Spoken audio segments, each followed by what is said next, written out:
Students, last classes में हम लोगों ने पढ़ लिया कि क्रिया क्या होता है। क्रिया किसको कहते हैं? किसी कर्म का करना या होना का बोध हो जिसमें, वो क्या कहलाता है? क्रिया कहलाता है। और जो करता है वो जो काम करता है उसको कर्ता बोलते हैं, और जो काम हो रहा है उसको बोलते हैं क्रिया। ठीक है, आज हम लोग पढ़ेंगे क्रिया के प्रकार। क्रिया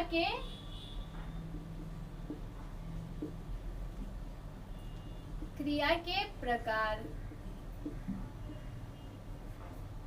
कर्म के आधार पर क्रिया के दो प्रकार होते हैं।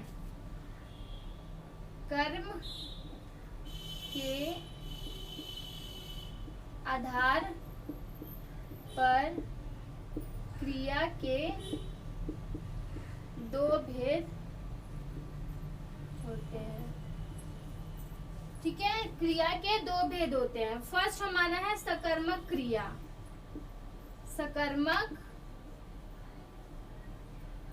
क्रिया जानते हैं? सकर्मक क्रिया किसको कहते हैं? जिन वाक्यों में क्रियाएं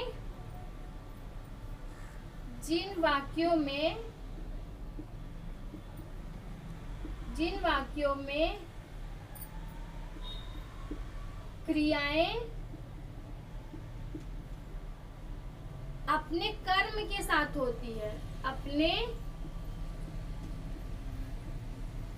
कर्म के साथ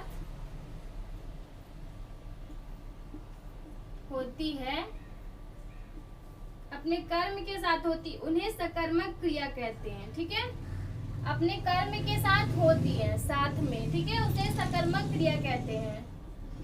से सकर्मक क्रिया कहते हैं। जैसे कि हम लोग उदाहरण से पहले समझ लेते हैं, उसके बाद हम लोग को डेफिनेशन अच्छा से पढ़ लेना है। तो उदाहरण से हम लोग समझने के लिए यहाँ पे एक उदाहरण लिखेंगे। कृष्ण कुत्ते को रोटी खिलाता है। कृष्ण कुत्ते को रोटी खिलाता है।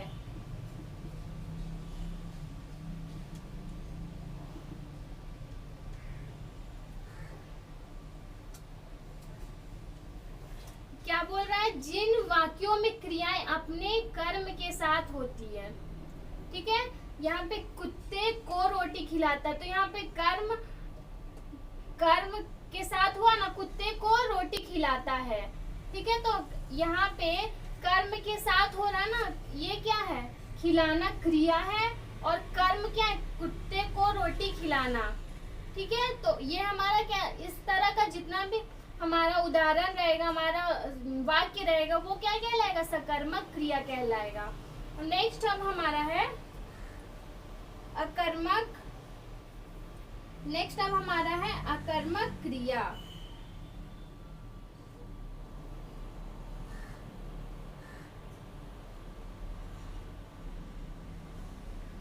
अकर्मक क्रिया के बारे में अब हम लोग पढ़ेंगे।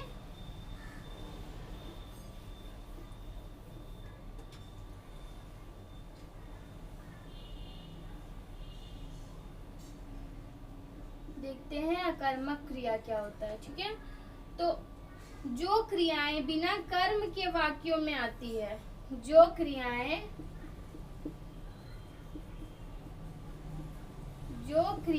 बिना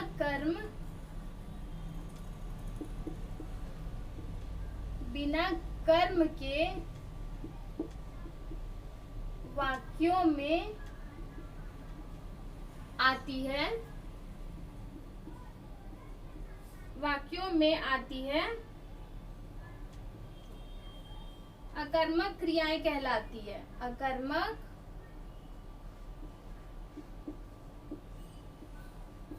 क्रियाएं कहलाती है। इसको ना समझ के पहले हम लोग क्या उदाहरण देखते हैं, तो हमें क्या अच्छे से समझ में आ जाएगा।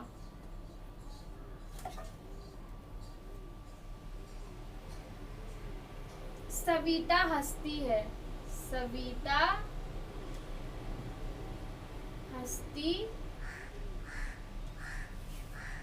सविता हंसती है।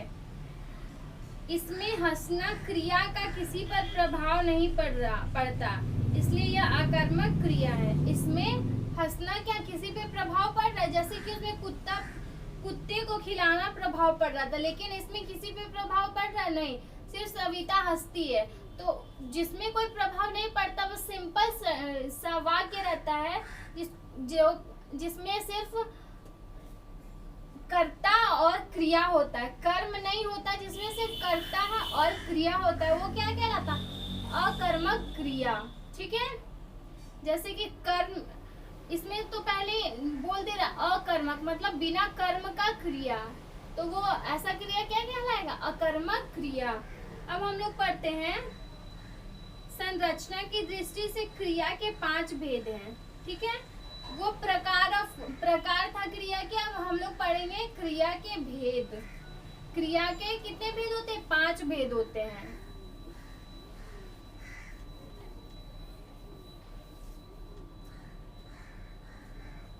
संरचना की दृष्टि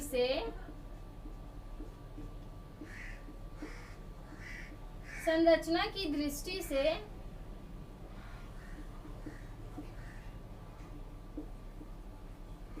क्रिया के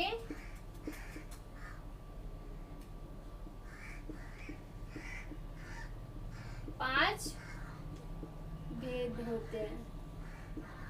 ठीक है, क्रिया के 5 भेद होते हैं, जिनमें से पहला हमारा है सामान्य क्रिया। फर्स्ट क्या है हमारा? सामान्य क्रिया। देखते हैं सामान्य क्रिया मतलब क्या होता है। जिन वाक्यों में एक से अधिक क्रिया मिलकर एक ही कार्य को पूरा करती है, जिन वाक्यों में एक से अधिक क्रिया मिलकर एक से अधिक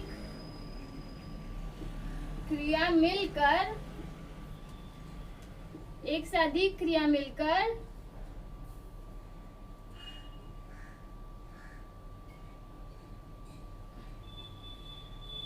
नहीं ये रॉन्ग है। ठीक है, सॉरी, ये मिस्टेक से मैंने लिख दिया। यह क्रिया का सामान्य रूप होता है। सामान्य क्रिया सिंपल होता है। ठीक है, यह क्रिया का सामान्य रूप होता है। ठीक है, यह क्रिया का सामान्य रूप होता है। सामान्यता इसका ही अधिक उपयोग किया जाता है। सामान्यता इसका ही अधिक उपयोग किया जाता है। इसका ही अधिक उपयोग किया जाता है। उदाहरण से पहले हम लोग समझते हैं, चित्रकार ने चित्र बनाया। ठीक है, चित्रकार ने चित्र बनाया। हमने कमरे की सफाई की। हमने कमरे की सफाई की। इसमें क्या समझ में आ रहा है? यह क्रिया सामान्य रूप होता है, मतलब सिंपल होता है। चित्रकार है तो चित्रकारी ही करेगा, हम कमरे की क्या सफाई ही करेंगे। तो ऐसा सामान्य क्रिया मतलब सिंपल क्रिया जो कि यूज होता है डेली बेसिस पे, तो उसको हम लोग क्या बोलते हैं? सामान्य क्रिया। ठीक है, नेक्स्ट अब हमारा है संयुक्त क्रिया। नेक्स्ट क्या है हमारा? संयुक्त क्रिया।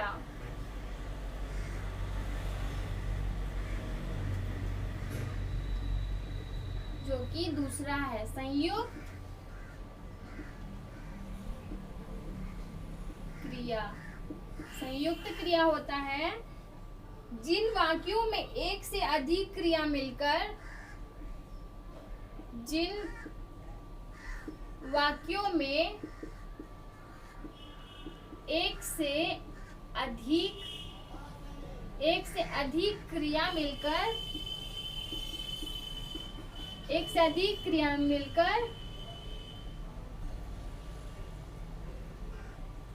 एक ही कार्य को पूरा करती है। एक ही कार्य को पूरा करती है, वे क्या कहलाती है? उन्हें संयुक्त क्रिया कहते हैं। ठीक है, उन्हें संयुक्त क्रिया कहते हैं। पहले हम लोग उदाहरण से समझ लेते हैं, तब हम लोग डेफिनेशन को अच्छे से पढ़ेंगे। राम ने पुस्तक पढ़ ली। राम ने पुस्तक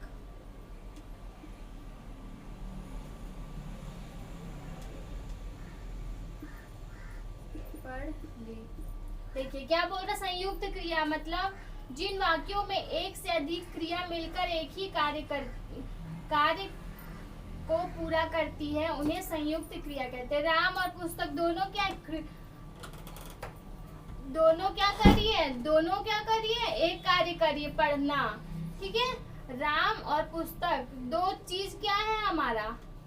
दो थिंग है जो कि एक काम कर रही है, पढ़ना। एक से अधिक कार्य को पूरा करती है। ठीक है, अब नेक्स्ट हमारा है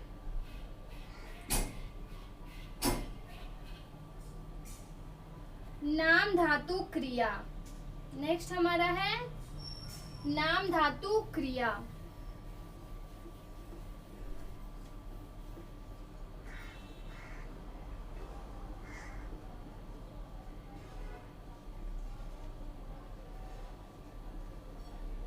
नाम धातु क्रिया क्या होती है? जो क्रियाएं संज्ञा सर्वनाम विशेषण तथा अनुकरणात्मक शब्दों को से बनती है। जो क्रियाएं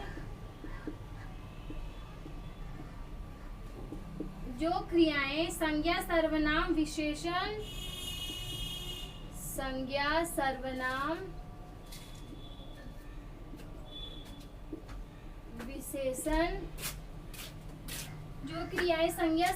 विशेषण तथा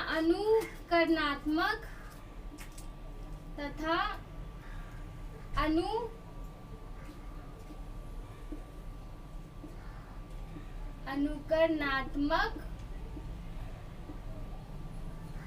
शब्दों से बनती है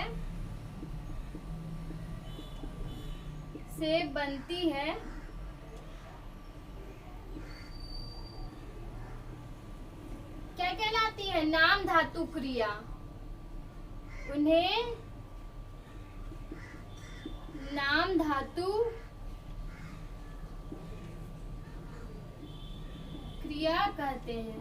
ठीक है, यहाँ पे तो हम लोगों को ऐसे ही समझ में आ रहा है कि ये क्रिया कौन सी होती है, जिसमें संज्ञा हो, सर्वनाम हो, विशेषण हो, ऐसे शब्दों से मिलकर जो बनता है वो क्या कहलाता है? नाम धातु क्रिया। जैसे कि हम उदाहरण से देखते हैं, उदाहरण से हम लोग देखते हैं दोनों औरतें देर तक बतियाती रही। दोनों औरतें देर तक बतियाती रही। ठीक है, विशेषण, इसमें संज्ञा क्या है? औरत, और बतियाना क्या है? क्रिया। ठीक है, और दोनों क्या है? विशेषण। तो सब मिलकर क्या एक उदाहरण बना जो कि है नाम धातु क्रिया का। तो जिसमें संज्ञा सर्वनाम विशेषण रहता है, उन्हें क्या बोलते हैं? उन्हें बोलते हैं नाम धातु क्रिया। ठीक है, नेक्स्ट अब हमारा है प्रेरणार्थक क्रिया। नेक्स्ट अब हम पढ़ेंगे प्रेरणार्थक क्रिया।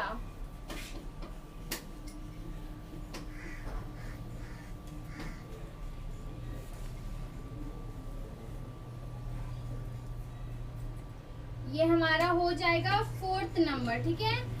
प्रेरणार्थक क्रिया। जब कर्ता स्वयं कार्य न करके दूसरों को करने की प्रेरणा देता है, जब कर्ता स्वयं कार्य न करके दूसरों को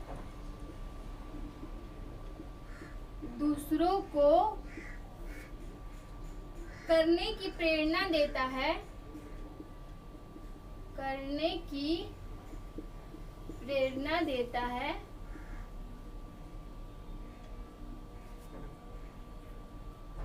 या दूसरों से उस कार्य को करवाता है, ठीक है, या दूसरों से उस कार्य को करवाता है, उन्हें प्रेरणार्थक क्रिया कहते हैं।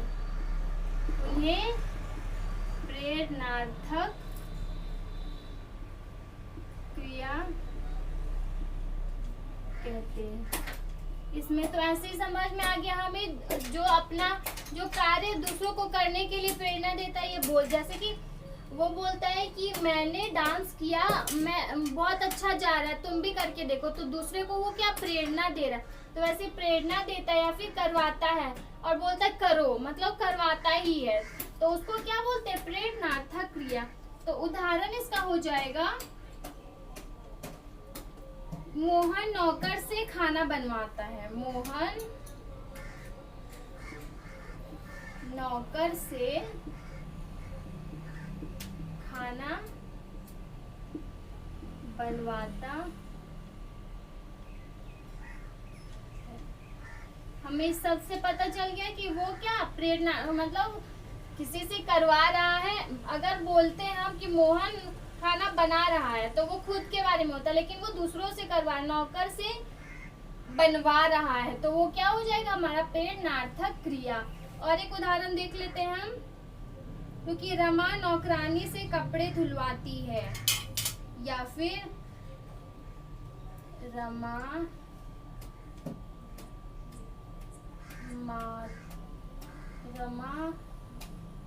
माता से खाना खिलवाती है, ठीक है। खिलवाना क्या हो गया, प्रेरणार्थक क्रिया हो गया हमारा, मतलब दूसरों से करवाना, एक बेसिकली दूसरों से करवाना कोई भी काम, वो क्या कहलाता है, प्रेरणार्थक क्रिया। नेक्स्ट अब हमारा है, और लास्ट हमारा है 5 नंबर, जो कि है पूर्वकालिक क्रिया। पूर्वकालिक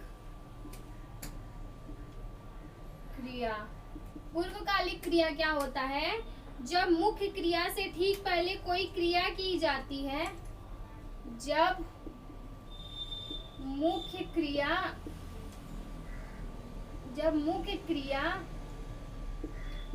से पहले कोई क्रिया की जाती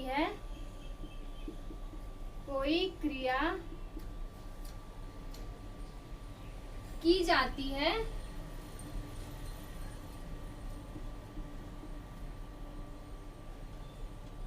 तो उसे पूर्वकालिक क्रिया कहते हैं। पूर्वकालिक क्रिया कहते हैं, ठीक है। तो कोई भी मेल क्रिया करने से पहले एक कोई क्रिया की जाती है तो उसको क्या बोलते हैं, पूर्वकालिक क्रिया। जैसे हम लोग उदाहरण से समझ लेते हैं, लड़का पढ़कर लिखने गया, ठीक है, या रामू पढ़कर लिखने गया। लिखना जो था मेन कार्य था, लेकिन वो क्या किया, पहले पढ़ कर गया। पढ़ना भी एक कार्य हुआ ना, कोई काम हुआ, क्रिया हुआ। तो क्या, तो समझ में आया कि एक क्रिया करने के बाद दूसरा क्रिया किया जाता है, तो उसको क्या बोलते हैं, पूर्वकालिक क्रिया। और एक उदाहरण से हम लोग समझ लेते हैं, मजदूर खाना खाकर सो गया। मजदूर खाना खाकर सो गया, ठीक है। वो क्या किया, पहले खाना को खा लिया, पहले क्या, खाना खा लिया, उसके बाद सो गया। तो पहले खाना खा लिया, तो फर्स्ट हमारा क्या हो गया, पूर्वकालिक क्रिया। उसके बाद वो सोया। समझ में आ गया, जिसमें दो क्रियाएं होती है तो उसको क्या बोलेंगे, पूर्वकालिक क्रिया। तो हम लोगों ने क्रिया जो इस पद भेद का क्रिया था, टॉपिक हमारा खत्म हो चुका है। अब हम नेक्स्ट, ये टॉपिक क्रिया का भेद प्रकार सारा हम लोगों ने खत्म कर लिया, ठीक है। अब नेक्स्ट क्लासेस में हम लोग पढ़ेंगे विशेषण के बारे में। नेक्स्ट क्लासेस में विशेषण के बारे में पढ़ेंगे, और हम लोगों ने क्रिया खत्म कर लिया, ठीक है। Thank you.